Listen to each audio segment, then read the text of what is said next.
Masakit po likod ko. Bakit? Ano nangyari sa likod mo? Nabigla po yata sa pagbubuhat. Kaninang umaga kasi, pag uwi ko galing trabaho, pagpasok ko ng bahay, may nakita akong pares ng sapatos ng lalaki. Hindi naman akin yon. Kaya nagduda ako, baka may ibang lalaki ang asawa ko. Kaya dali-dali akong umakyat sa taas para mahuli ko sila. Pagpasok ko ng kwarto, nakita ko yung asawa ko, wala namang kasama, tulog na tulog. Pero talop na talop. Anong tarp na talop? Hubot-hubad.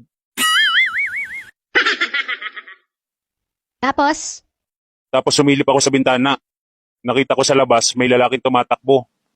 Kasalukuyang itinataas yung pantalon habang tumatakbo siya. What? Sa sobrang taranta ko, nabuhat ko yung rep at ibinato ko sa kanya. Kaya ayun, masakit ang likod ko ngayon. o sige, uminom ka lang muna ng pain reliever at baka naman kaya pa yan.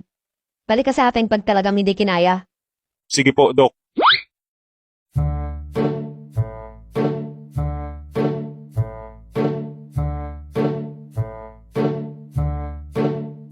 What? Oh, ikaw naman. Ano naman nangyari sa pagmumukha mo? Gago kasi yung kapitbahay ko eh. Bakit? Binugbog ka? Hindi, Dok. Kaninang umaga kasi, papasok ako sa trabaho. Nagmamadali ako kasi late na nga ako. Sa sobrang pagmamadali ko nga, habang tumatakbo ako, nagsusuot ako ng pantalon eh.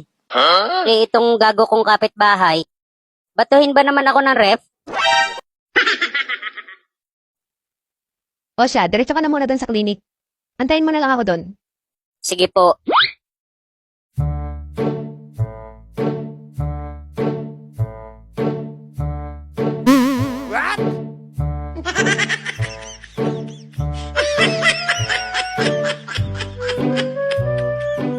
Oh, ikaw naman, ano nangyari sa'yo? Dok, masakit po ang buong katawan ko. Tapos pumutok pa yung ulo ko. Ano ba kasi nangyari sa'yo? Kagabi po kasi, doon ako natulog sa bahay ng kumari ko. Napasarap ang tulog ko, inabot ako ng umaga. Nung umaga, naramdaman kong dumating si kumpare. Dali-dali ako nagtago sa ref. Oh, tapos? Nawali ka ni kumpare mo, binugbog ka. Hindi, Dok. Naramdaman ko kasi sa loob ng ref, lumindol. Pakiramdam ko, nagpagulong-gulong yung ref. Tapos paglabas ko sa ref, nasa kalsada na pala ako. O sige, resetahan kita ng pain reliever. Tapos pag uwi mo, magkulong ka muna sa kwarto mga 2 linggo, huwag ka muna lalabas. Bakit, Dok? Para mabilis akong gumaling? Hindi. Kasi baka makita ka ni kumpare mo, tutuluyan ka na nun.